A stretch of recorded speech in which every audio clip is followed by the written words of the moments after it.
Excuse me, আসসালামু আলাইকুম। আপনার হাতে একটু সময় হবে? সময় থাকলে কি হবে? জি মানে আমার আপনাকে একটা কথা বলার ছিল। তোমার মতন বখাটে ছেলেরা কি বলবে সেটা আমি জানি। আচ্ছা তোমাদের হয়েছেটা কি? এতদিন তো জানতাম তোমরা ইয়াং মেয়েদের পেছনে পেছনে ঘোরো, এখন থেকে আমার বয়সী মানুষকেও তোমরা ছাড়ছো না। আমি অনেকক্ষণ ধরে দেখছি তুমি আমাকে ফলো করে আসো। কি মানে হচ্ছেটা কি সব? আপনি আসলে আমাকে ভুল বুঝে বসে আছেন। আমি আসলে সরি আপনাকে ডিস্টার্ব করার জন্য। ঠিক আছে, ফাইন। আমার আয়, তোমার নাম কি? আকাশ।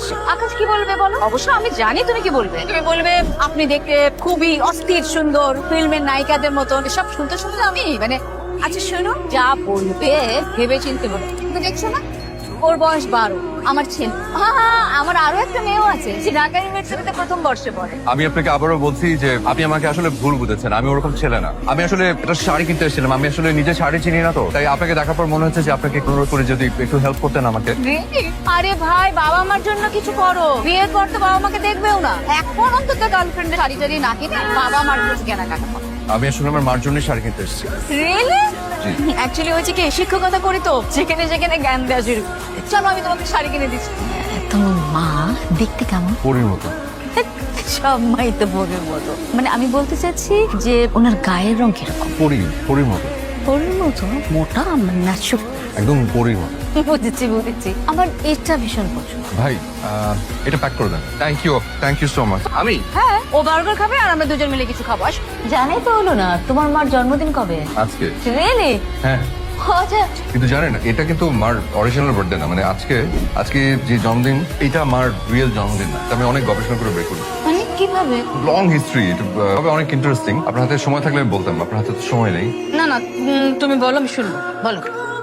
আজ থেকে 5 বছর আগে এই ভবগুলোর মতো ঘুরে বেড়াচ্ছে আর কি, মানে বেকার আড্ডা দেই।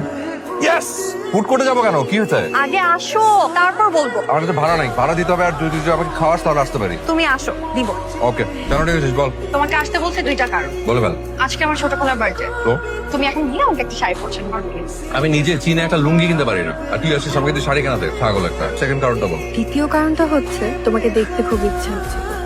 তোর খালার বার্থডে পার্টিতে আমি গিয়ে কি করবো? আমাকে দাওয়াত দিচ্ছে? আমার মেহমান হিসেবে যাও। শোনো, ফুড মেনে কিন্তু ফাটাফাটি। আর তুমি তো খাবারের জন্য সব জায়গায় যেতে পারো। তা ঠিক, কিন্তু আজকে শুধু খাবার দিলে হবে না, সাথে 1000 টাকা দিবি, তাহলে আমি যেতে পারি। তুমি তো জানো তোমাকে পাশে পাওয়ার জন্য আমাকে যদি পুরো পৃথিবী দিয়ে দিতে হয় আমি তাও দিই। এই যে যখনই টাকার কথা বলি তখনই চুপ। তুই টাকা দিবি নাকি আমি কেটে বলবো? ওকে, দিব। না, বাকির সাথে আমি নাই। নগদ দে, বের কর। আচ্ছা দাদি, তুমি তোমার এই হিরোকে এত ভালোবাসো কেন? Can jealous? ভালোবাসবো না? ও যা করে সারাক্ষণ ওর মায়ের জন্য, একটা মেয়েও এত করে।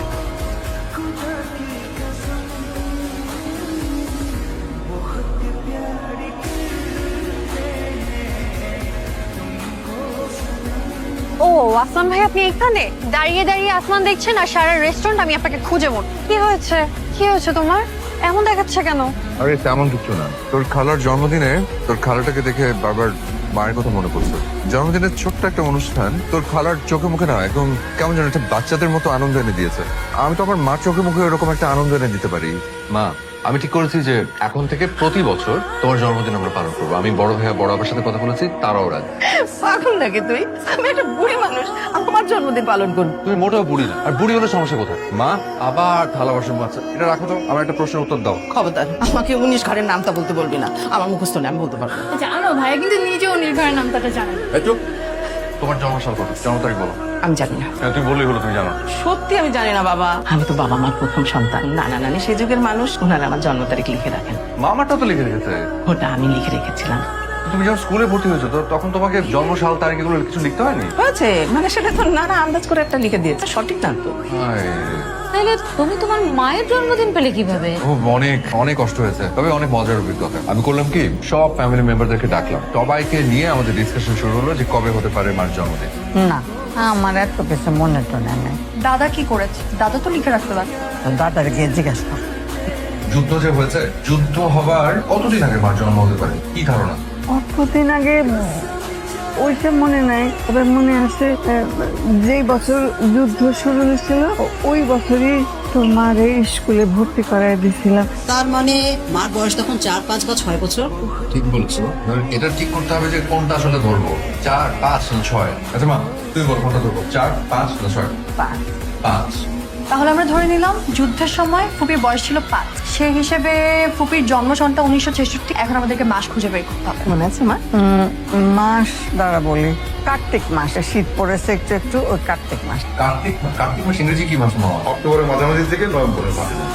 কার্তিক মাস হচ্ছে অক্টোবরের মাঝামাঝি থেকে নভেম্বরের মাঝামাঝি। দিনটা নানু, দিনটা কোনোভাবে মনে করতে পারো? দিনের কথা মাসের শুরুর দিকে, মাঝামাঝি, শেষের দিকে, কি বলো শেষের দিকে? শেষের দিকে। কার্তিকের শেষের দিকে কি হবে মামা? নভেম্বরের শুরুর দিকে 10টা দিন। মা, 10 দিনের মধ্যে তুমি যে কোনো একটা দিন আছে। 5। আবারও 5? 5 কেন? 5 আমার প্রিয় সংখ্যা বাবা। প্রিয় সংখ্যা কেন? তোরা 5 ভাই বোন তাই। আমার মাটা মানে সন্তানদের বাইরে কিচ্ছু ভাবতে পারো না। মায়ের প্রথম জন্মদিন পালনের দিন মায়ের চোখে মুখে না একটা অন্যরকম আনন্দ দেখতে পেয়েছিলাম। আমার বড় ভাইয়া মার জন্য একটা সোনার চেইন পাঠিয়েছিলেন বিদেশ থেকে। আমার কাছে টাকা ছিল খুব অল্প, কম দামে একটা শাড়ি কিনেছিলাম। জানেন, জন্মদিনের দিন আমার মা অনেক আবেগ দিয়ে ওই কম দামি শাড়িটা পরে আমাকে হঠাৎ করে ডেকে বললেন, এই পাগলা, দেখ তো তোর দেয়া শাড়ি পরে তোর মাকে কেমন লাগছে। তোমাকে পরীর মতো সুন্দর লাগছে মা। সত্যি করে বলতো বাবা, আমার এই দুটো হাত নিয়ে তুই সবসময় কিসের ঘ্রাণ শুকিস? তোমার ঘ্রাণ নেই মা, তুমি আমাকে সত্যি করে বলো কাঁদছো কেন? তোর মতো একটা লক্ষ্মী সন্তান আল্লাহ আমাকে দিয়েছেন, সে আনন্দ কাছে বাবা। এরপর থেকে প্রত্যেক বছর আমরা আমি আসলে তোমাকে প্রথম দেখে ভেবেছিলাম তুমি আমাকে, আমি রিয়েলি সরি। পৃথিবীর সব মাদের হাসি কিরকম সুন্দর আর পবিত্র হয়। একটা সেকেন্ড। হ্যালো, মায়ের শাড়ি কেনা হয়, হ্যাঁ শাড়ি কেনা হয়ে গেছে। তাড়াতাড়ি আসো। হ্যাঁ, আমি উঠছি, আসছি। আমার ওয়াইফ রিয়া, ও ফোন করেছিল, রেডি হয়ে বসে আছে, আমার উঠতে হবে। এই, তার মানে তুমি তোমার কাজিনকে বিয়ে করেছো? জি। ওই বিচ্ছুটা করেছে কি, মায়ের প্রথম জন্মদিনের দিনই আমাকে দিয়ে ওয়াদা করে নিয়েছে, মাকে বলিয়ে। জানে যে মার কথা ফেলতে পারবো না, খুব কৌশলে টেকনিক্যালি আমার কাছ থেকে ওয়াদাটা নিয়ে নিল। Bye. ওকে, টেক কেয়ার। টাটা। বাবা, বাবা, ভালো আছেন মা? টাকা পয়সা কিভাবে পেলেন? এটা দিয়ে আপনি কি করবেন? এমনি জিজ্ঞেস করলাম। মা, এখানে কিছু টাকা আছে, তা আপনি আপনার কাছে রাখেন, তাই আমি আপনাকে দিলাম। দেন হাত দেন।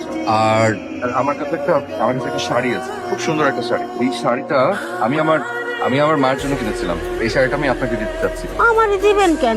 আপনার মা শাড়ি আপনার মারই দেন। আমার মা অনেক দূরে থাকে, তো ওনার কাছে এখন পৌঁছানো সম্ভব না। এই জন্য এই শাড়িটা আমি আপনাকে দিয়ে দিব। সুন্দর না শাড়িটা? কিন্তু শর্ত আছে। শর্ত হচ্ছে, এই শাড়িটা প্রথমে আপনি আপনার গায়ে পেঁচিয়ে আমার টাকায় খুব সুন্দর মিষ্টি করে একটা হাসি দিবেন। আর শর্ত 2 হচ্ছে, আপনি আমার মায়ের জন্য অনেক করে দোয়া করবেন। মাশাআল্লাহ, মা আপনাকে তো অনেক সুন্দর লাগছে, একদম পরীর মতো। আর দেন, আপনার হাত দুইটা দেন, দোয়া করেন আমার জন্য। এই ছেলে, তুমি শাড়িটা ওনাকে দিয়ে দিলে কেন? এখন আপনি আমাকে ফলো করছেন? আরে আমি তোমার ফোন নাম্বার নেইনি, সেই জন্য তোমার পেছনে পেছনে কতবার ডাকলাম। আসলে অনেক দূর, অনেক। কোথায় থাকে? আমাকে বললে তোমার সেই সেজে গুজে বসে আছে, তোমরা মায়ের। হ্যাঁ, আমরা দুজন মিলেই এখন যাবো, মাকে দেখতে যাবো কবরস্থানে। তোমার মা কবে?